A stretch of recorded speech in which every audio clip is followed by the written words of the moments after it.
मोहतरम हज़रात, सामईन किराम, अज़ीज़ साथी, अल्लाह तबारक ताला ने हम सबको पैदा किया, सारी की सारी कायनात को, सारे आलम को, सारी इंसानियत को, सारी मखलूक को। ये ज़मीन, ये आसमान, ये चाँद, ये सूरज, ये सितारे सब अल्लाह ने बनाए। हम और आप सब जानते हैं, सुनते रहते हैं। ये सारी की सारी चीज़ मखलूक है और अल्लाह खालिक है। इन तमाम की तमाम मखलूक में सबसे अफजल, सबसे बेहतर और सबसे आला जो मखलूक बनाई है वो इंसान है। हाँ, और अल्लाह तबारक ताला बे इंतहा मोहब्बत करता है इंसान से। अल्लाह के रसूल इमामुल अंबिया महबूब किबरिया सरवर कौनैन सल्लल्लाहु अलैहि वसल्लम ने तो एक मिसाल देकर फरमाया कि देखो, जैसे एक माँ अपने बच्चे से मोहब्बत करती है, अल्लाह 70 माओं से ज़्यादा अपने बंदे से मोहब्बत करता है।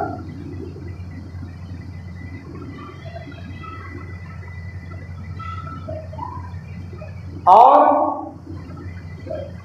वो बड़ा रहमुर राहिमीन है। वो ये नहीं चाहता कि मेरा बंदा परेशान हो। जो इतनी मोहब्बत करने वाला हो तो वो कैसे चाहेगा कि बंदा परेशान हो। लेकिन फिर भी अगर ज़रा सी परेशानी हम लोगों पर आ जाती है, अगर किसी तकलीफ का सामना करना पड़ता है, तो फौरन हमारी ज़बान से निकलता है, अल्लाह बस मैं ही रह गया था, सारी की सारी गुर्बत मेरे ऊपर डाल दी। ऐसे अल्फाज नहीं कहना चाहिए। अगर परेशानी आ जाए तो उस परेशानी पर, उस तकलीफ पर सब्र करो। इन्नल्लाह मअस साबिरीन, अल्लाह सब्र करने वालों के साथ। और अगर खुशहाली आ जाए तो उस पर शुक्र करो। हाँ, परेशानी का आना, तंगदस्ती का आना, ये हमारे अमाल की वजह है। जो हमारी बदआमालियाँ हैं, जो हमारे गुनाह हैं, जो हमारी गलतियाँ हैं, जो हमारी खताएँ हैं, उन बदआमालियों की वजह से, उन गुनाहों की वजह से, उन खताओं की वजह से, उन लग़ज़िशों की वजह से हमारे ऊपर परेशानियां आ रही हैं। और परेशानियां आती हैं जो आज हम और आप पर जुल्म हो रहा है, जो हम और आप जुल्म का शिकार बने हुए, चारों तरफ से एक ही आवाज़ आ रही है, हाय जुल्म, हाय जुल्म, हाय जुल्म। और कुछ नादान ऐसे अल्फाज निकालते हैं कि मुसलमानों पर जुल्म हो रहा है और अल्लाह कुछ नहीं कर रहा। कुछ है ऐसे ना, वो अपनी तरफ नहीं देखते कि हमारे अमाल कैसे हैं, वो सीधे परवरदिगार आलम को निशाना बना लेते हैं कि है अल्लाह की बगैर मर्जी के तो कुछ हो ही नहीं सकता। वो नादान क्या कहते हैं कि अल्लाह की बगैर मर्जी के कुछ हो ही नहीं सकता। अब मुसलमानों पर परेशानी आ रही है, मुसलमानों पर तकलीफें आ रही हैं और अल्लाह ऐसे ही खामोश बैठा हुआ है, अल्लाह कुछ नहीं कर रहा। गोया कि उनका कहने का मकसद ये है कि अल्लाह जुल्म कर रहा है। जब हम ये कह रहे हैं कि अल्लाह खामोश है, अल्लाह कुछ नहीं कर रहा, तो इसका मतलब ये हुआ कि अल्लाह जुल्म कर रहा है? नहीं, अल्लाह तो अरहमुर राहिमीन है, अपने बंदों से बेइंतहा मोहब्बत करने वाला है। हाँ, वो किसी पर जुल्म नहीं करता। अरे वो जुल्म कैसे करेगा, वो तो जुल्म करने वाले को पसंद नहीं करता। परवरदिगार आलम जुल्म करने वाले को पसंद नहीं करता। और आज 15वीं सदी का मुसलमान, उसने अपनी सोच और अपना जहन ये बना लिया कि जुल्म पर जुल्म हो रहे हैं, अल्लाह कुछ नहीं कर रहा। इरशाद फरमाया परवरदिगार आलम ने, रब्बे कायनात ने, मालिक हकीकी ने, इन्नल्लाह ला यज़लिमु नासा शैआ। याद रखना ए ईमान वालों, ए मुसलमानों, ए मोमिनों, अल्लाह रब्बुल इज़्ज़त का फरमान है, कुरान का ऐलान है, इन्नल्लाह ला यज़लिमु नासा शैआ। बेशक परवरदिगार आलम किसी भी इंसान पर जुल्म नहीं करता, जर्रा बराबर भी परवरदिगार आलम किसी भी इंसान पर जुल्म नहीं करता। अल्लाह खुद कह रहा है, अल्लाह खुद कह रहा है, इन्नल्लाह ला यज़लिमु नासा शैआ। बेशक अल्लाह इंसानों पर कुछ भी जुल्म नहीं करता। और आगे यूं फरमाया, ऐ मेरे बंदों, ऐ इंसानों, ऐ ईमान वालों, ऐ मुसलमानों, अल्लाह की तरफ से जुल्म नहीं, अल्लाह जालिम नहीं, अल्लाह जुल्म करने वाला नहीं। फिर तुम्हारे ऊपर जो जुल्म हो रहा है, तुम पर जो परेशानियां आ रही हैं, तुम पर जो तकलीफें आ रही हैं, तुम पर जो जालिम बादशाह मुकर्रर हो गया, जो तुम पर जुल्म कर रहा है, आखिर क्या वजह है, किस वजह से ये जुल्म हो रहा है? आगे परवरदिगार आलम ने इसी आयत के अंदर बयान फरमाया, वलाकिन्नन्नास अनफुसहुम यज़लिमून। आओ मुसलमानों, अल्लाह के बंदो, सूरह यूनुस की इस आयत को पढ़कर देखो। फरमाया परवरदिगार आलम ने, अल्लाह जालिम नहीं, ला युज़लिमुन नासा शैआ, जर्रा बराबर भी कुछ भी अल्लाह किसी बंदे पर जुल्म नहीं करता। वलाकिन्नन्नास अनफुसहुम यज़लिमून, लेकिन इंसान खुद अपने ऊपर जुल्म करता है। अल्लाह ने बात साफ कर दी, इंसान खुद अपने ऊपर जुल्म कर रहा है,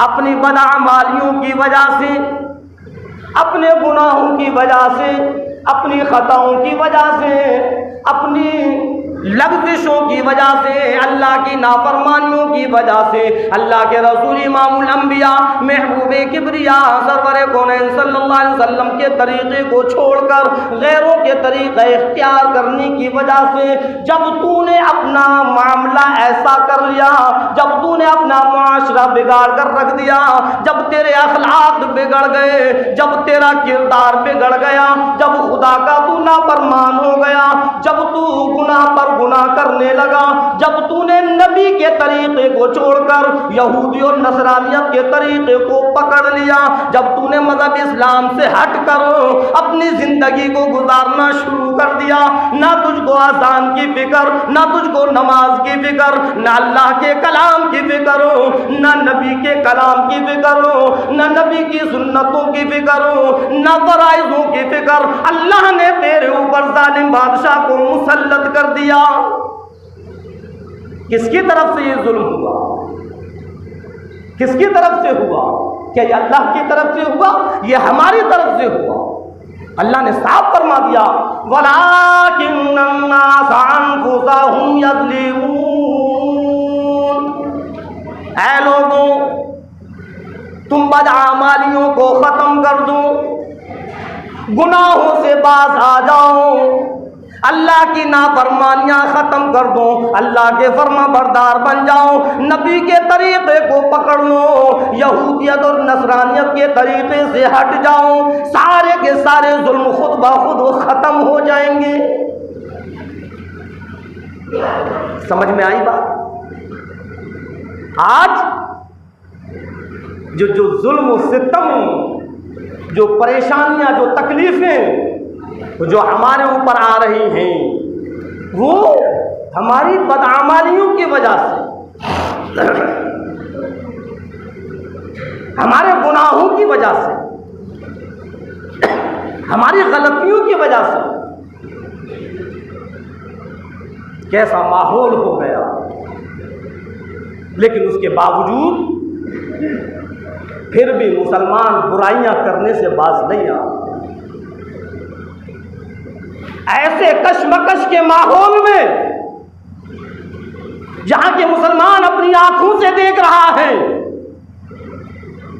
मोबाइलों पर, न्यूज़ों पर, पेपरों में, अखबारों में, समाचारों में सुन रहा है और देख रहा है कि आज जमीन के ऊपर, आसमान के नीचे ये कैसे जुल्म सितम के पहाड़ तोड़े जा रहे हैं।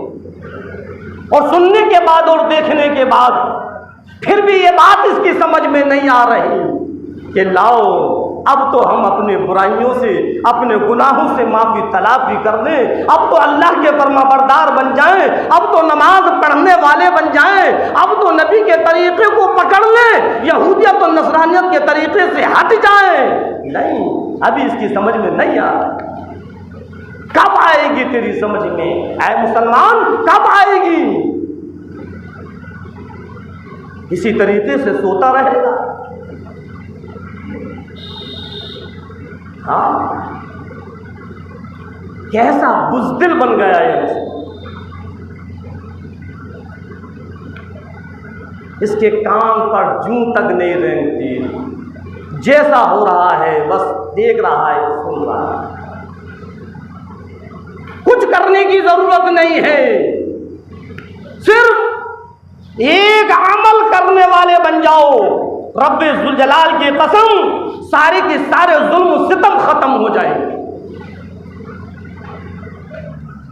सारी बुराइयां खत्म हो जाएंगी, सारी की सारी तकलीफें, सारी परेशानियां खत्म हो जाएंगी। सिर्फ एक अमल पर आ जाओ, सिर्फ एक अमल पर। मैं नहीं कह रहा, ये अल्लाह का कलाम कह रहा है, ये कुरान करीम कह रहा है, ये अल्लाह का फरमान कह रहा है। इन्ना सलात तन्हा अनिल फ़ाशाइ वल मुनकर, अल्लाह ने बतला दिया वो कि बेशक नमाज तमाम बेहयाओं बुरी बातों से रोक देती है। अल्लाह फरमा रहा है क्या लोगों, नमाज, बेशक नमाज तमाम बेहयाई और बुरी बातों से रोक देती है। नमाज पढ़ने वाले बने। खुदा की कसम, जब मुसलमान के घर का हर फर्द, छोटा हो या बड़ा हो, जवान हो या बूढ़ा हो, मर्द हो या औरत हो, जब वो नमाज का पाबंद बन जाएगा, ये सारे जुल्म सितम खत्म हो जाएंगे। हमारी समझ में नहीं आ रहा, और मैं नहीं कह रहा ये अल्लाह का फरमान है, कुरान का ऐलान है। बेशक नमाज तमाम बेहयाई और बुरी बातों से रोक देती है। इन्ना सलात तन्हा अनिल फ़ाशाइ वल मुनकर, क्या वजह है? कुछ लोग ऐसे हैं जो सोचो विचार में पड़े हुए हैं कि मौलाना साहब हम तो नमाज की पाबंदी करते हैं, हम तो नमाज का एहतमाम करते हैं, हमारे सारा का सारा घर नमाज पढ़ने में लगा हुआ है, फिर भी तकलीफें दूर नहीं होती, परेशानियां दूर नहीं होती, कर्ज पर कर्ज चढ़ता चला जा रहा है, घर में बीमारियां आती चली जा रही हैं, बीमारियां हटने का नाम नहीं लेती। हम तो नमाज के पाबंद हैं, फिर भी बुराइयां हमारा हमसे हटती नहीं, क्या वजह है? इधर कुरान करीम कहता है इन्ना सलाता तन्हा अनिल फ़ाशाइ वल मुनकर, बेशक नमाज तमाम बेहयाई और बुरी बातों से रोक देती है। और इधर हमारा ज़मीर, हमारा जहन कहता है हम तो नमाज पढ़ते हैं फिर भी परेशानियाँ हैं, हम तो नमाज पढ़ते हैं फिर भी तकलीफ़ें हैं, हम तो नमाज पढ़ते हैं फिर भी बीमारियां हैं। हमारी नमाज क्यों नहीं रोक रही? ज़रूर हमारी नमाज में कुछ ना कुछ कमी है। समझ में आई? अल्लाह का कलाम बिल्कुल सही है, ला रैब फीह, इस कलाम में तो शक और शुबा करने की भी गुंजाइश नहीं। अगर हमने शक और शुबा किया तो हमारा ईमान ख़त्म हो जाएगा। पता ये चला कि जो नमाज हम पढ़ रहे हैं, अब ये हमारी नमाज, जिस तरीके से नमाज पढ़ना है उस तरीके से हम नमाज नहीं पढ़ रहे, जब तो हमारी बुराइयां ख़त्म नहीं हो रही। नमाज के तरीके से पढ़ो। एक नमाज सीख कर पढ़ना और एक नमाज देख कर पढ़ना, दोनों नमाजों में ज़मीन और आसमान का फ़र्क है। हमने नमाज पढ़ना तो शुरू कर दी, लेकिन सामने वाले को देख रहे हैं कि इसने नियत बांध ली, हमने भी नियत बांध ली, इसने रुकू किया हमने भी रुकू कर लिया, इसने सजदा किया हमने भी सजदा कर लिया, बस उसको देखकर हम नमाज पढ़ रहे हैं। और एक वो नमाज है कि उसको फिक्र हुई कि नमाज में क्या पढ़ा जाता है, नमाज किस तरीके से पढ़ी जाती है। उसने किसी आलिम से, किसी हाफिज से, किसी इमाम से पूछा और उसको याद किया। इधर नमाज भी पढ़ता है और याद भी करता है, तो उस नमाज में, इस नमाज में बहुत फर्क है। दूसरी चीज़ ये, एक नमाज ऐसी है कि सिर्फ हमने फॉर्मेलिटी अदा की, फ़र्ज है नमाज पढ़नी, आए जल्दी जल्दी वुज़ू किया, जल्दी जल्दी वुज़ू कर और आए नियत बांधी और 2-4 सेकंड और 2-4 मिनट में हमने नमाज पढ़ी, इधर से निकल गई। ये कोई नमाज है? ऐसी नमाज होगी? अल्लाह के रसूल इमामुल अंबिया महबूब किबरिया मदनी करीम सल्लल्लाहु अलैहि वसल्लम ने फरमाया, जिस नमाज में खुशू और खुजू नहीं वो नमाज काबिल कबूल नहीं। हम तो ये देखते हैं हमारे बहुत से मुसलमान भाई, हमारे नौजवान साथी कुछ ऐसे हैं, मैं किसी को निशाना नहीं बना रहा, मैं तो एक आम बात कर रहा हूँ। कुछ ऐसे हमारे भाई हैं कि यहाँ हम 2 रकात नहीं पढ़ पाते, वहाँ 4 रकात पढ़कर ख़त्म नमाज। ये कोई नमाज है?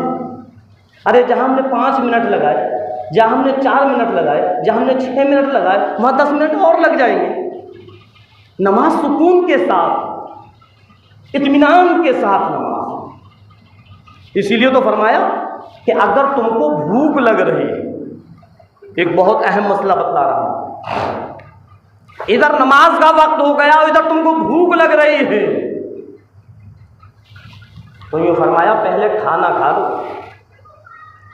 ताकि सुकून से और इत्मीनान से नमाज पढ़ सको। लेकिन हमारा जहन क्या है, लाओ जल्दी से पहले नमाज पढ़ाओ फिर सुकून से खाना खाओ। क्यों? क्या नमाज सुकून से नहीं पढ़ सकते? मसला है ये। अगर भूख की शिद्दत है और भूख की शिद्दत में अगर तू नमाज पढ़ने के लिए खड़ा हो गया तो तेरा जहन नमाज में नहीं होगा, तेरा जहन भूख की तरफ रहेगा। इसलिए फरमाया कि पहले तू पेट भरकर खाना खा, जब खाने से फारिग हो जाए तब नमाज इत्मीनान और सुकून से पढ़ना। नमाज सिर्फ फॉर्मेलिटी का नाम नहीं है कि बस गए मस्जिद में और जल्दी से वुजू किया और नमाज पढ़कर बाहर निकल आए। सुकून और इत्मीनान के साथ नमाज,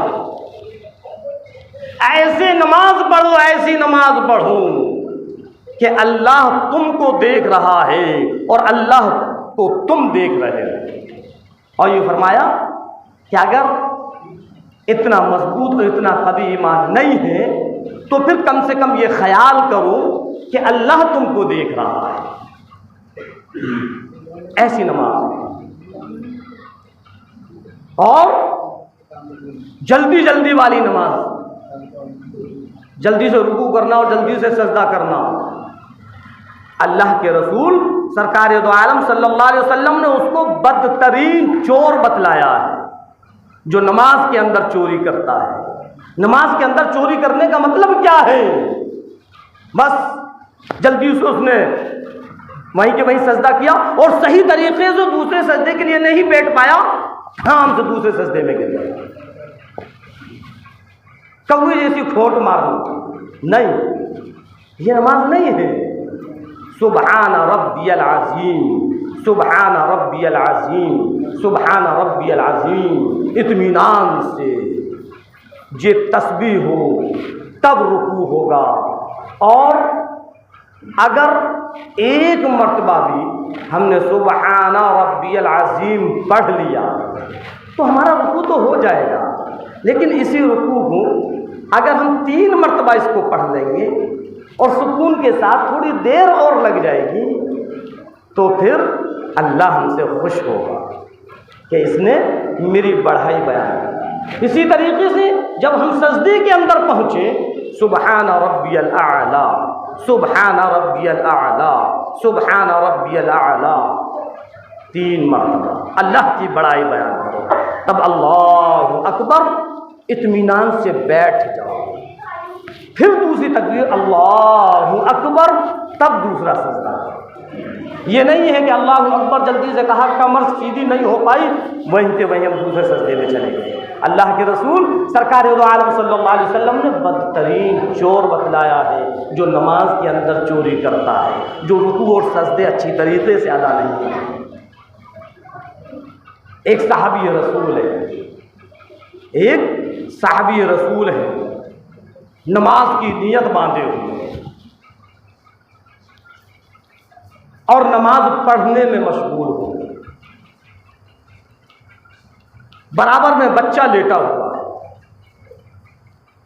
सांप उस बच्चे के पास आ गया। उनकी बीवी ने शोर मचाया, बचाओ बचाओ बचाओ बचाओ। पड़ोस के लोग आए और उस सांप को भगाया।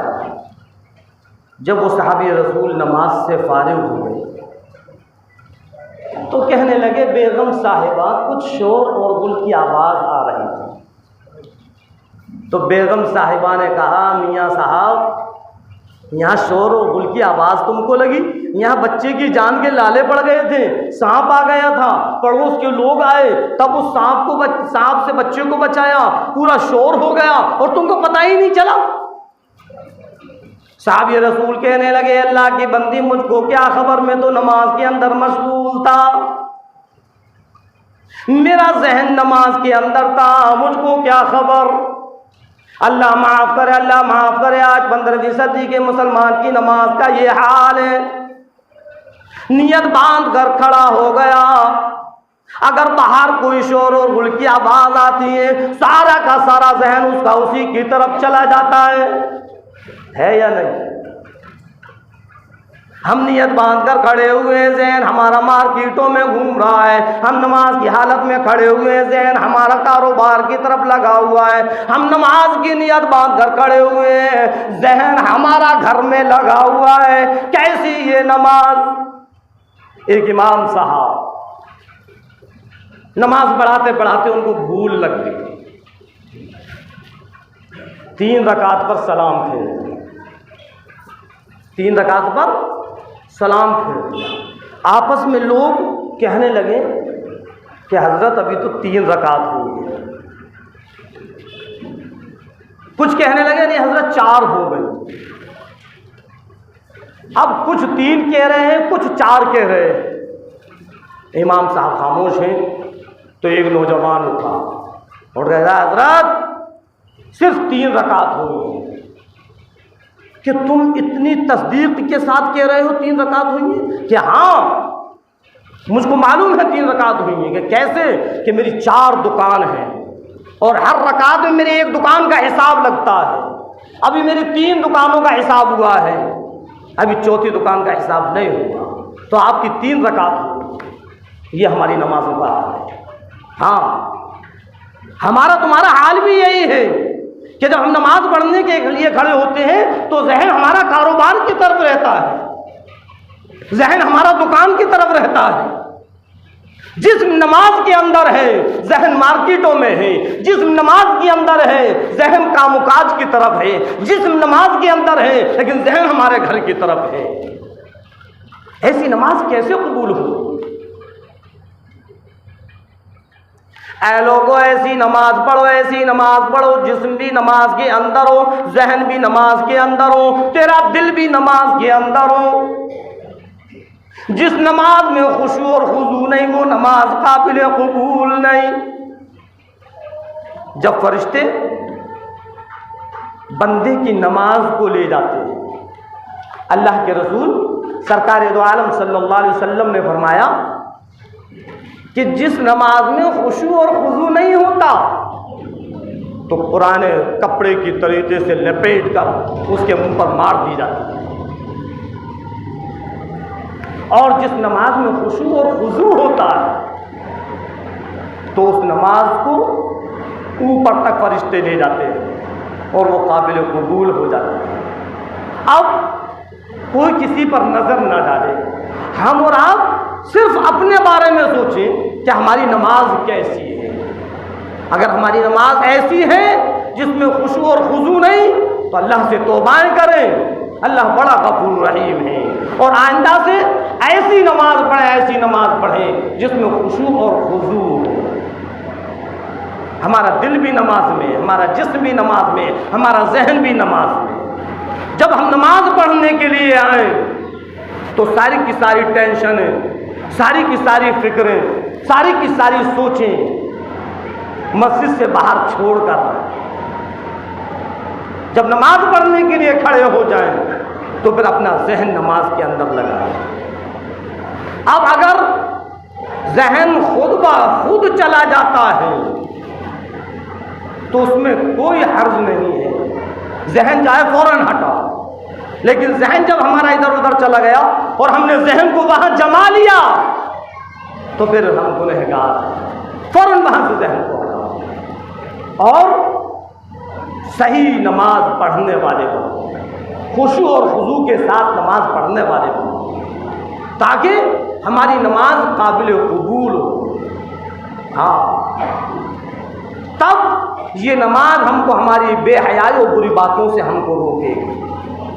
इन्ना सलाता तन्हा अनिल फहशाई वल मुनकर, अल्लाह ने जो फरमाया कि बेशक नमाज बेहयाई और बुरी बातों से रोक देती है। तो हम ऐसी नमाज पढ़ें, ऐसी नमाज ना पढ़ें जो सिर्फ दिखलावे की नमाज हो, कि लोग कहें कि हाँ हम नमाजी हैं। दिखलावा तो बिल्कुल ना हो। हाँ, अगर दिखलावा आ गया तो वो नमाज काबिल कबूल नहीं हो। सिर्फ नमाज अल्लाह को राज़ी करने के लिए, और सिर्फ हमारे जहन के अंदर ये बात है परवरदिगार आलम ये तेरा फरीज़ा है, मैं इस फरीज़े को अदा कर रहा हूँ कि तू मुझसे राज़ी हो, और फिर खुशू और खुशू के साथ नमाज पढ़ो। एक मसला और बतलाऊँ जो आम तौर पर अपनी मस्जिद के अंदर मैंने देखा कि हम पहली सफ के चक्कर में आपस में लड़ाई झगड़े शुरू कर दिए। समझ में आई? पहली सफ में नमाज पढ़ना अफजल है, लेकिन याद रखना किसी ईमान वाले को तकलीफ पहुंचाना हराम। दोनों मसले मैंने बताया। पहली सफ के अंदर नमाज पढ़ना अफजल है, लेकिन हमने सुना कि हजरत ने फरमाया अफजल है, लाओ इसको इधर हटाया उसको इधर हटाया, और जाकर हम बैठ गए तो पता चला इसको भी तकलीफ हुई उसको भी तकलीफ हुई, हमने दोनों को तकलीफ दी, तो हमने अफजल काम को पकड़ने के लिए हराम काम शुरू कर दिया। ऐसा हरगिज़ ना। कभी कभी मस्जिद के अंदर जगहों के पीछे इतनी तेज आवाज़ हो जाती है कि मैं पहले बैठा था, कि मैंने रुमाल रखा था, कि मैं वुज़ू करने गया था, कि यहाँ तुम बैठे थे अब हम बैठेंगे। क्या है? हम नमाज पढ़ने के लिए आ रहे हैं, हम अल्लाह को राज़ी करने के लिए आ रहे हैं, हमको दिखलावा नहीं है। जहाँ जगह मिल जाए, अगर हमको पहली सफ में नमाज पढ़ना है तो पहले आकर बैठो, किसी को तकलीफ मत पहुँचाओ। और अगर कोई दूसरा आ जाए तो फिर हम उस जैसे ना बन जाएं, वो भी झगड़ने लगा हम भी झगड़ने लगे, तो दोनों में फर्क क्या है? अगर वो नासमझ है, चल ठीक है भाई तू बैठ, हो सकता है कि अल्लाह तेरे इस अमल से खुश हो जाए और तेरे इस अमल की वजह से अफजल सवाब की जगह पहले सफ के सवाब की जगह और ज्यादा सवाब दे दे कि तूने अपने छोटे भाई पर या अपने बड़े भाई पर रहम किया, तूने अपने छोटे भाई पर शफकत की, तूने अपनी जगह को छोड़ दिया और उसको बिठा दिया, ले मैंने तुझको और सवाब। कोई पता नहीं कि अल्लाह हमारे किस अमल से खुश हो जाए, लेकिन ये अल्लाह का घर, इस अल्लाह के घर में याद रखना अगर हमने तेज आवाज में भी हमने बात की तो अल्लाह नाराज हो जाएगा, और अगर अल्लाह नाराज हो गया तो हमारी सारी की सारी इबादत खराब हो जाएगी। आए थे हम नमाज पढ़ने, आए थे हम सवाब हासिल करने के लिए, जरा से गुस्सा गर्मी पर हमने सवाब को एक तरफ रखा, गुनाह के मुस्तहिक बन गए। मेरे भाइयों, मेरे अजीजों, मेरे दोस्तों, ऐसा काम मत करो जिसमें कि हम गुनाह के बाइस बन जाएं। जहाँ जगह मिल जाए वहाँ बैठ जाओ। अल्लाह हमारी नमाजों को कबूल कर दे, बस अल्लाह से ये दुआ है। अल्लाह रब्बुल इज़्ज़त हम और आपको कहने और सुनने ज़्यादा अमल करने की तौफीक अता फरमाए। वमा अलैना।